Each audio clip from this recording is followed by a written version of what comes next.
कुरुक्षेत्र में गीता महोत्सव का कल से होगा शुभारंभ। गीता जयंती को लेकर सीएम मनोहर की प्रेस कॉन्फ्रेंस। कहा, विदेशों में भी शुरू होने हमने की गीता महोत्सव की परंपरा। 13 दिसंबर को होगी गीता संसद।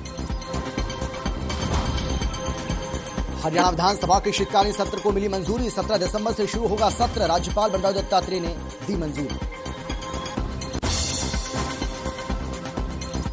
सोनीपत कुंडली बॉर्डर पर चल रहे आंदोलन में खाप पंचायतों ने बुलाई बैठक। खाप नेता बोले, जब तक हमारी मांगें पूरी नहीं होंगी तब तक जारी रहेगा आंदोलन।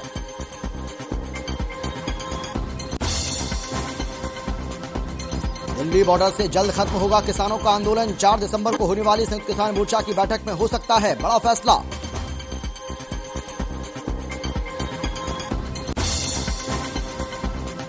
और गोहाना पहुंचे डिप्टी सीएम ने लोगों से की स्थापना दिवस रैली में पहुंचने की अपील। डिप्टी सीएम ने कहा, जनसंख्या के आधार पर जल्द होगा गोहाना जिला।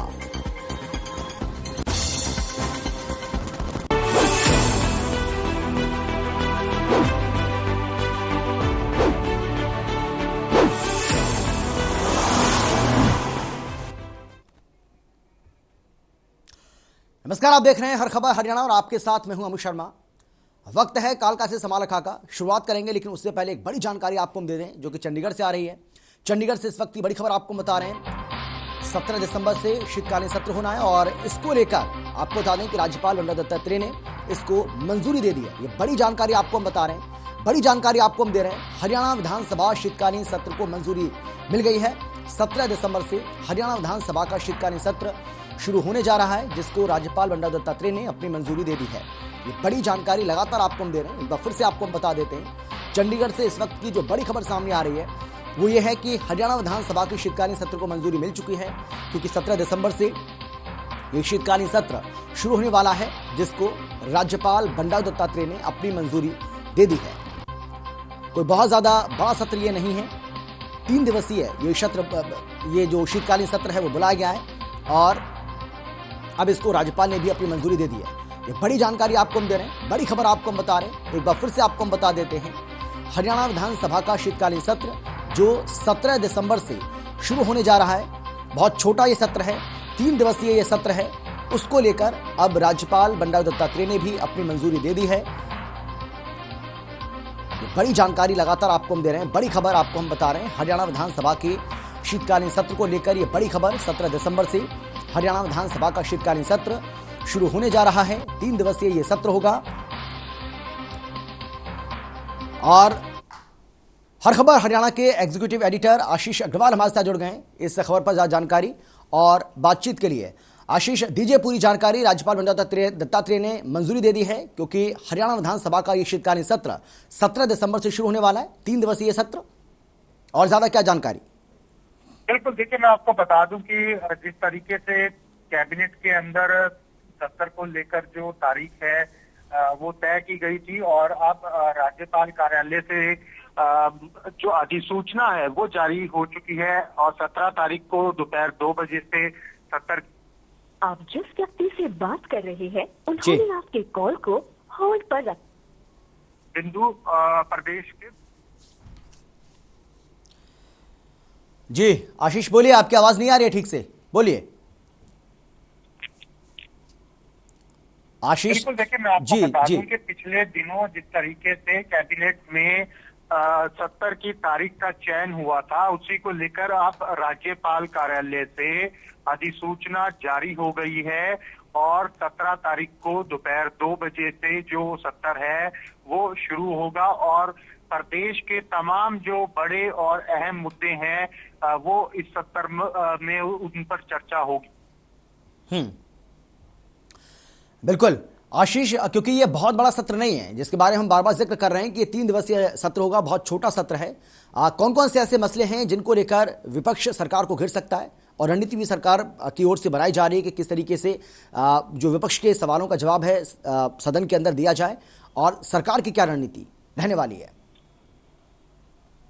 देखिए, बिल्कुल सबसे बड़ा मुद्दा तो किसानों से जुड़ा हुआ ही है, क्योंकि विपक्ष लगातार अब जब कृषि कानून वापस हो गए हैं तो जो मामले हैं उनको वापस लेने की मांग की जा रही है और विपक्ष भी इसके समर्थन में खड़ा है।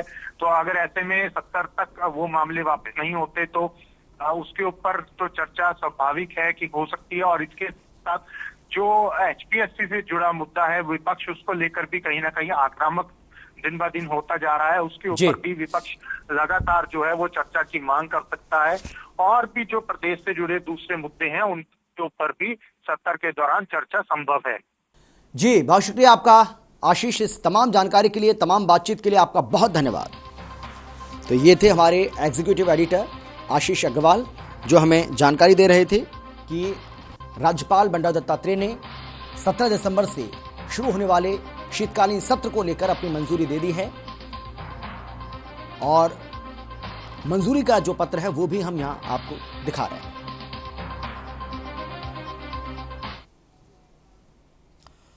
मुख्यमंत्री मनोहर लाल ने गीता जयंती को लेकर प्रेस कॉन्फ्रेंस की है और गीता महोत्सव के बारे में लोगों को ज्यादा जानकारी दी है। आपको बता दें कि आयोजन की तैयारियों को लेकर भी उन्होंने जानकारी दी है। कल से गीता महोत्सव का आगाज होने जा रहा है, जो कि 19 दिसंबर तक चलेगा। आपको बता दें कि 2021 से पहले 3,50,000 लोग सोशल मीडिया के जरिए अंतर्राष्ट्रीय गीता महोत्सव से जुड़ चुके हैं और इस महोत्सव का उद्घाटन यज्ञ और हवन के साथ किया जाएगा। साथ ही आजादी के अमृत महोत्सव पर गीता जयंती के दिन कुरुक्षेत्र विश्वविद्यालय में 75 स्वतंत्रता सेनानियों और उनके परिजनों को सम्मानित भी किया जाएगा। आपको बता दें कि गीता जन्मस्थली ज्योतिसर में 1363 लाख की लागत से निर्मित भगवान श्री कृष्ण के विराट स्वरूप 40 फुट ऊंची प्रतिमा का अनावरण भी होगा। वहीं एक दिन इस कार्यक्रम में प्रधानमंत्री नरेंद्र मोदी ऑनलाइन जुड़ सकते हैं।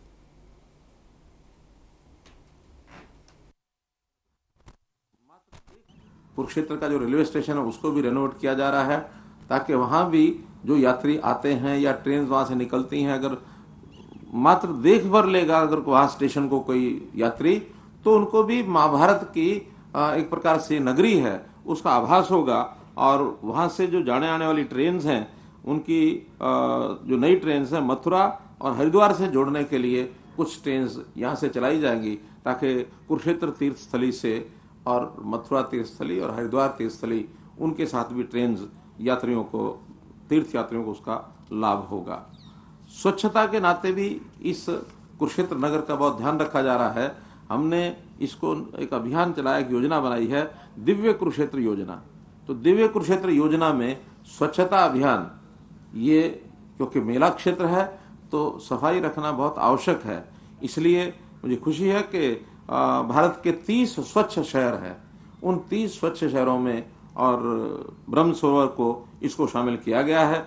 और इसकी जो पूरा एडमिनिस्ट्रेशन है या बाकी जो कुरुक्षेत्र डेवलपमेंट बोर्ड है, जो भी इसका सारा ध्यान रख रहे हैं, उसका जो उस कारण से 30 स्वच्छ स्थलों के अंदर इसका नाम आया है। इसके लिए मैं सराहना करता हूं यहाँ के एडमिनिस्ट्रेशन की कि अच्छी व्यवस्था यहाँ उन्होंने बना करके रखी है।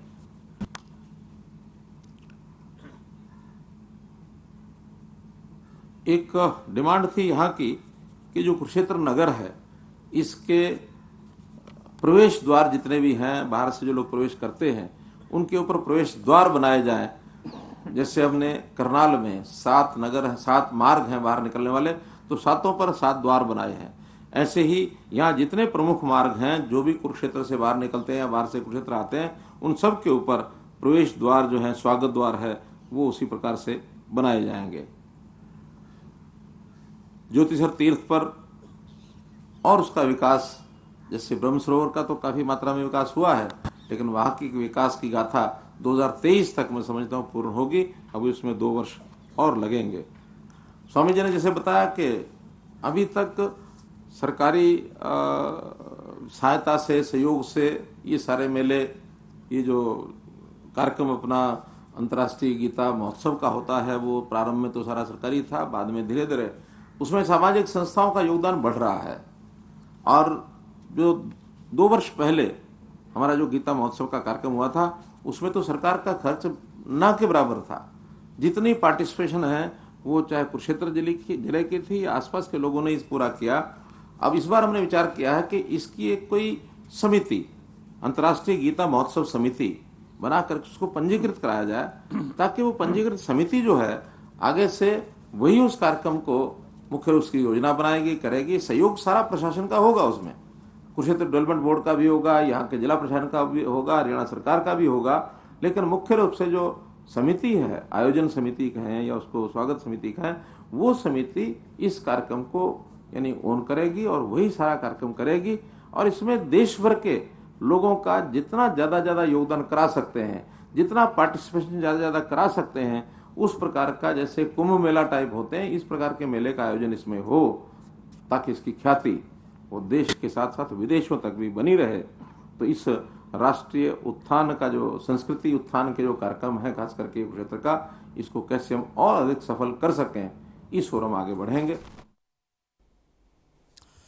और चलिए इस खबर पर ज्यादा जानकारी और बातचीत के लिए हमारे संवाददाता विनोद हमारे साथ जुड़ गए हैं कुरुक्षेत्र से। विनोद, कल से क्योंकि इसका आगाज होने जा रहा है और बाकायदा मुख्यमंत्री ने आज जो प्रेस कॉन्फ्रेंस की है उसमें तमाम इससे जुड़ी जानकारियां साझा की हैं मीडिया के साथ, और ज्यादा क्या जानकारी आपके पास?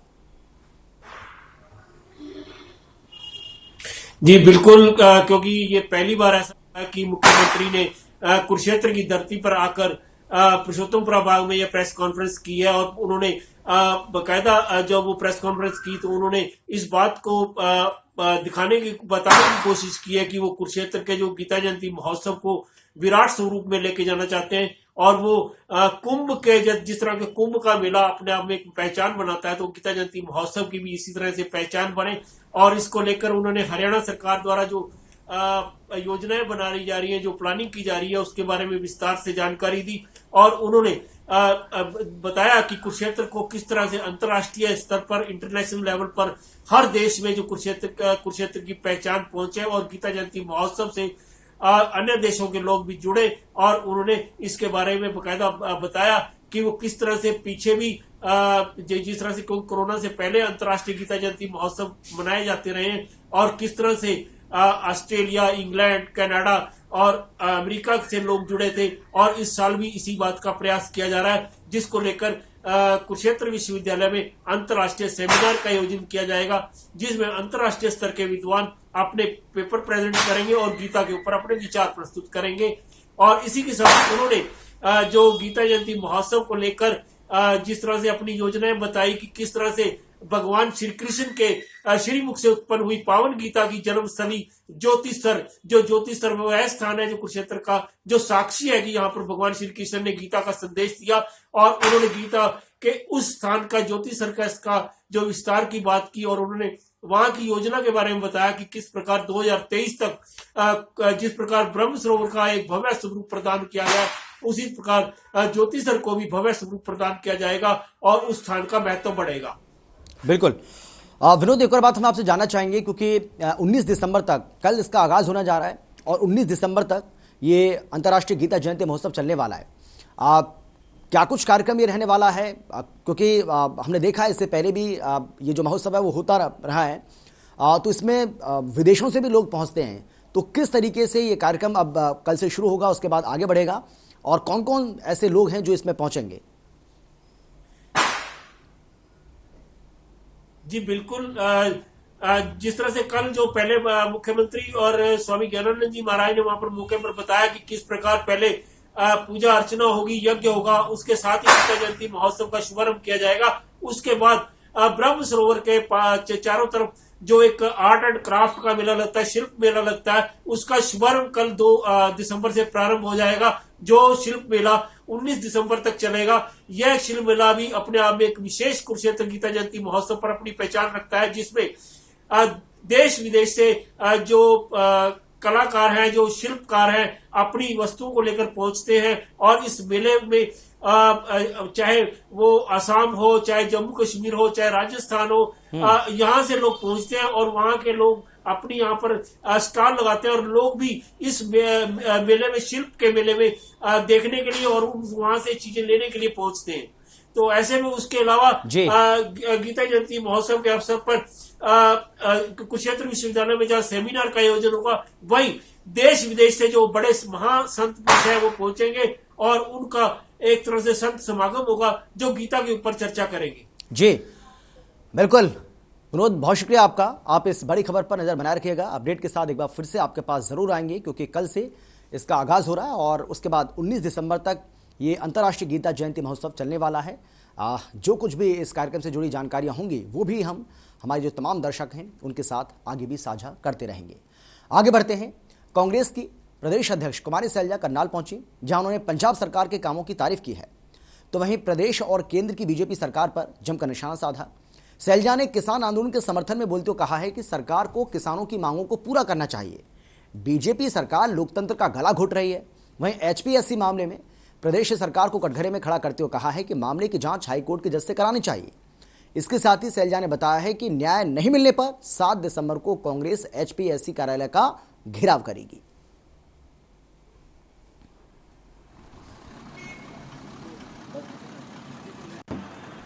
मैम, किस तरीके से देखते हैं किसान आंदोलन, क्योंकि वापस भी हो गए हैं बिल अब।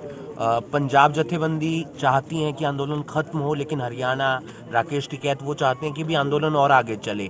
तो इस तरीके का कंफ्यूजन बन रहा है। ये इनका आपस का मामला है, क्योंकि पहले भी आंदोलन जो भी हुआ किसानों के अपने संगठनों द्वारा फैसला होकर हुआ, तो अभी भी ये लोग आपस में जो भी करें फैसला इनका अलग है। ब्रेक के बाद आपका स्वागत है। मुख्यमंत्री मनोहर लाल से जर्मनी के सांसद राहुल कुमार के नेतृत्व में आए जर्मनी के एक डेलीगेशन ने भेंट की है। विदेश सहयोग विभाग की ओर से आयोजित की गई बैठक के दौरान हरियाणा और जर्मनी के बीच कौशल विकास और उत्कृष्टता छात्र युवाओं के आदान प्रदान, प्रौद्योगिकी एवं नए स्टार्टअप के क्षेत्रों में सहयोग की संभावनाओं के संबंध में विस्तार से चर्चा की गई।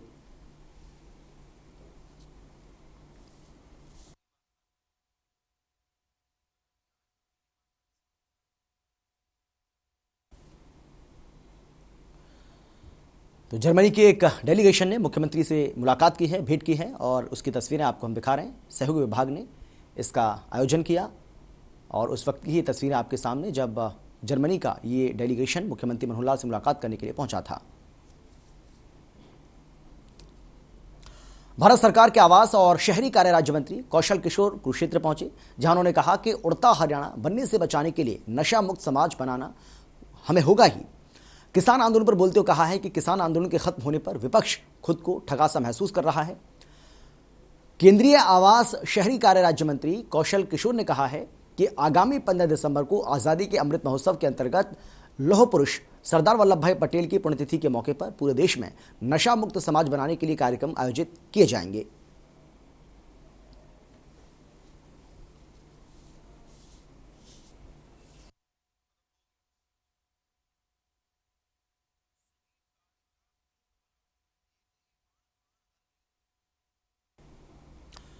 स्वास्थ्य मंत्री अनिल विज ने सभी जिलों के उपायुक्त, पुलिस आयुक्त, पुलिस महानिरीक्षक और पुलिस अधीक्षकों को निर्देश जारी किए हैं। अनिल विज ने कहा है कि वो अपने अपने जिलों में जनता के बीच कोरोना प्रोटोकॉल जैसे कि मास्क पहनना, सोशल डिस्टेंसिंग रखना, हाथों की सफाई रखना सख्ती से लागू करवाना सुनिश्चित करें। स्वास्थ्य मंत्री ने विभाग के अधिकारियों की समीक्षा बैठक की अध्यक्षता की, जिसमें उन्होंने अधिकारियों को निर्देश भी जारी किए हैं कि आम जनता को इस संबंध में जागरूक करने के लिए सभी सार्वजनिक स्थानों पर मुनादी कराई जाए।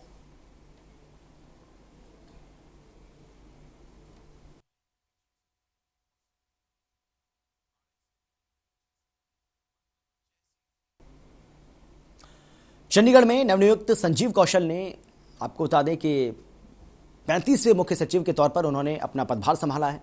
इस मौके पर उन्होंने कहा है कि उनके लिए यह बहुत गौरव की बात है और वो हरियाणा के मुख्य सचिव के पद पर आसीन हुए हैं। आम जन की समस्याओं का त्वरित निपटान करना उनकी पहली प्राथमिकता होगी।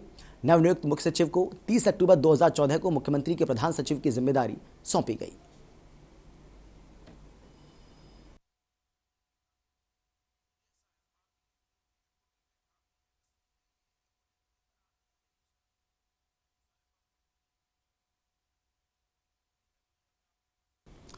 स्वास्थ्य मंत्री अनिल विज ने राज्य के सभी जिलों के डीसी, सीपी, आईजी और एसपी को निर्देश जारी किए हैं। सभी अधिकारी अपने अधिकार क्षेत्रों में मास्क पहनना, सोशल डिस्टेंसिंग, हाथों की सफाई, इन सभी का सख्ती से पालन करें। इसके अलावा उन्होंने कहा है कि जहां भीड़ होने की संभावना है वहां सार्वजनिक स्थानों पर मास्क न पहनने वालों का चालान काटें। साथ ही कहा कि सामाजिक कार्यक्रमों और जनसभा इत्यादि में कोरोना प्रोटोकॉल का सख्ती से अनुसरण हो।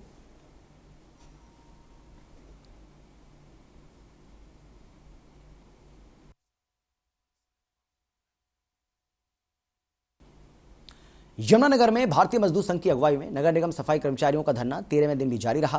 कर्मचारी संघ अपनी 13 सूत्रीय मांगों को लेकर निगम कार्यालय के बाहर धरना प्रदर्शन कर रहे हैं। प्रदेश सचिव प्रवेश परोचा ने बताया है कि निगम प्रशासन ने सफाई कर्मचारियों की समस्याओं का समाधान करने की कोशिश नहीं की है और इसीलिए ये प्रदर्शन किया जा रहा है। कर्मचारियों ने समान काम, समान वेतन, यूनिफॉर्म की मांग समेत कई मांगों को लेकर धरना प्रदर्शन किया। आपको बता दें कि कर्मचारियों ने अनिश्चितकालीन हड़ताल की चेतावनी भी दी है। गुंडागर्दी नहीं तो रवैया नहीं चलेगा, धक्काशाही नहीं चलेगी, निगम प्रशासन मुर्दा। ये जो हमारा गेट मीटिंग का प्रोग्राम है, आज तीसरे दिन का प्रोग्राम है। इसमें हमने कम से कम 10-15 दिन पहले यहाँ का जो हमारा प्रशासन है उसमें जो हमारी लोकल डिमांडें हैं वो हमने प्रशासन के पास एक नोटिस भेजा था, मांग पत्र भेजा था कि हमारी ये मांगे हैं, इनका आपके पास ही इसका हल है, इसका हल कीजिए। पर यहाँ के प्रशासन ने कोई भी बातचीत करने की नगर पालिका कर्मचारी संघ के साथ यानी कि किसी के पास भी कोई पता नहीं भेजा भी आप बात करिए। तो हमने इंतज़ार करके काले बिल्लों के साथ शुरुआत करी आंदोलन की। उसके बाद उसमें भी हमने 3 दिन का काले बिल्ले का आंदोलन किया। उसके बाद अब 3 दिन से लगातार अपने ड्यूटी करके साफ सफाई करके आज तीसरा दिन हो गया है अपने गेट मीटिंग चलते। यहाँ का प्रशासन इतनी कुंभकर्ण की नींद सोया हुआ है। कमिश्नर साहब अंदर बैठे हैं और अपने डीएमसी साहब बैठे हैं और भी प्रशासन बैठा है। किसी ने भी आज तक ये पता नहीं भेजा भी आप आइए, आपकी क्या समस्या है, क्यों आप बाहर बैठे हैं, आपकी जो भी समस्या है उसको आप हमारे को बताइए। निगम प्रशासन मुर्दाबाद। कुरुक्षेत्र के कस्बा शाहबाद के गांव जंधेड़ी के ग्रामीणों ने गांव में कुछ लोगों पर जमीन पर अवैध कब्जा करवाने को लेकर आरोप लगाया है। अवैध कब्जे के चलते नाले से रास्ता रुक रहा है। आसपास के करीब आधा दर्जन गांव के लोगों को भी परेशानी हो रही है। ग्रामीणों का कहना है कि प्रशासनिक अधिकारी बात को अनसुना कर रहे हैं और ऐसे में लोग आंदोलन का रास्ता अपनाने की सोच रहे हैं।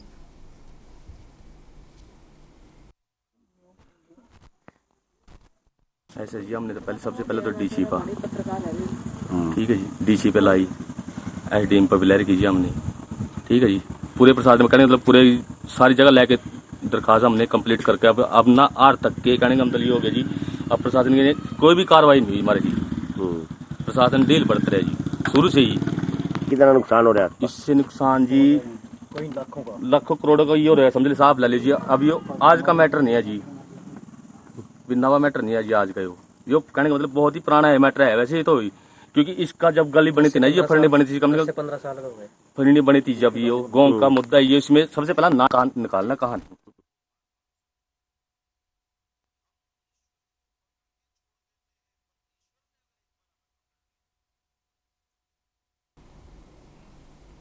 और इसी के साथ कालका से समालखा में फिलहाल इतना ही। एक छोटे से ब्रेक के बाद फौरन लौट रहे हैं। आप देखते रहिए हर खबर हरियाणा।